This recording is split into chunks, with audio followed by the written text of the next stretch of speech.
За мен, мисля, че започна около 7 сутринта на 24 февруари, когато ми звънна тогава министър на иновациите беше Даниел Лорер и ни се обади. Аз от него разбрах всъщност, че е започнала войната и всъщност Русия какво прави в момента. Причината той да ни се обади беше, че в Безко има много компании, които имат служители в Украйна. И молбата беше всъщност ние по някакъв начин да намерим комуникация към българи, към украинци, към хора, които са свързани по някакъв начин с България и които може да помогнем да бъдат евакуирани към България. И в следващите няколко часа това беше една така групово усилие на много наброй предприемачи, хора, компании, които много бързо се ориентираха, създадоха се комуникационни канали, започнахме да си пишеме с хората, които са там, да ги информираме за това, което ние знаеме, да се организират автобуси, самолети, започнахме да работим с институциите и така следващите 2-3 седмици, без като организация се беше превърнала в нещо като така кризисен щаб. Работихме заедно с Външно министерство, много помогнахме наистина няколко хиляди човека да бъдат релокирани в България.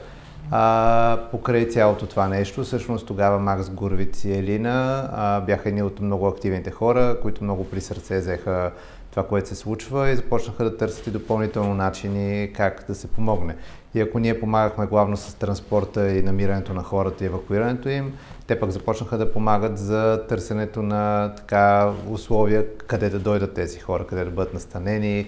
След това всъщност как да се погрижиме за тях, за децата, на майките, къде да отидат да работят.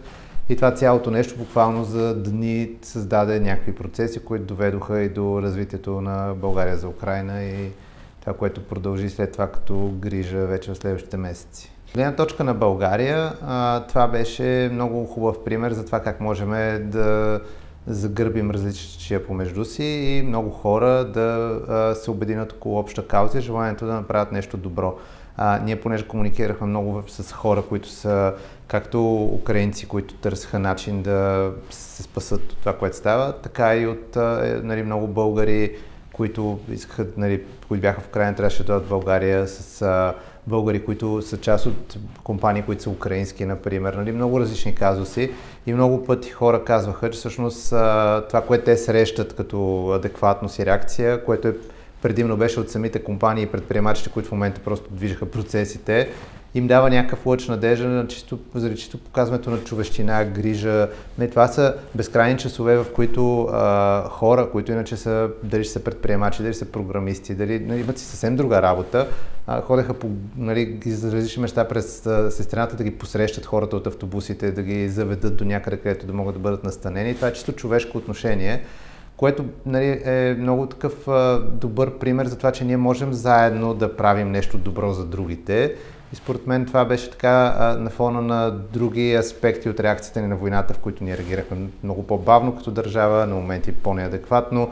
Видя се, че в институциите ни има добри хора, т.е. имаше хора и в Външно министерство, и в другите министерства, които много помогнаха. Тези хора са герои. Те в много ситуации спасяваха, примерно автобуса не го пускат на някоя граница между някакви държави, те се намесват, по нощите майки с деца седят на улицата, те пак се намесваха, намираха решения, но виждаш как това е геройство на отделни хора, а не на институцията, как самата институция всъщност се управлява по телефона, няма процес, който всъщност да е така логичен и който да се следва, а всичко е геройството на отделни хора, което не трябва да бъде така. Искаме се да си мисля, че с усилието конкретно на България за Украйна сме помогнали за така облика на страната ни навън да седи по-адекватно и да има хора, ние това сме си го говорили още в началото, че всеки един човек в момента, който е приемно украинец, който може да каже, аз примерно дали дойдох в България, дали в България се погрижиха за моите деца, за моето семейство.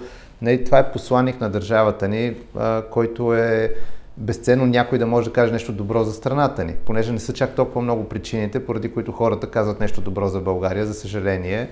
И това е така нещо, с което се надявам, не че това е било целта, но е така позитивен резултат, който може да си го вземем като поука. Минава вече една година и много от нещата като държава, които трябваше да направим, дори не са стартирани като разговор, че трябва да се направят.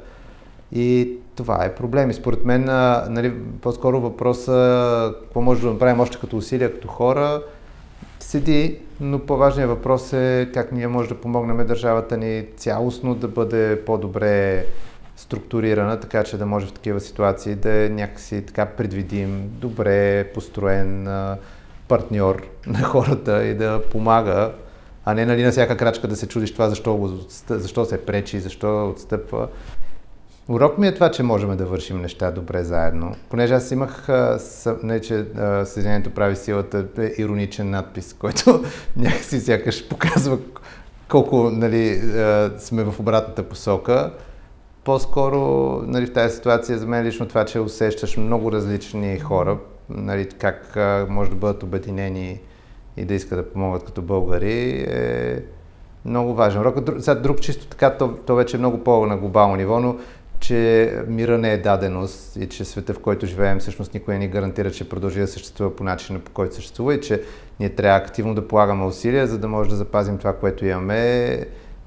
То е фундаментален урок, според мен, за всички хора от нашето поколение, които сме израснали някакси в среда, в която усещаш, че това да има мир, това да има икономически просперитет, това е гарантирано и няма нужда да се стараем да го запазим.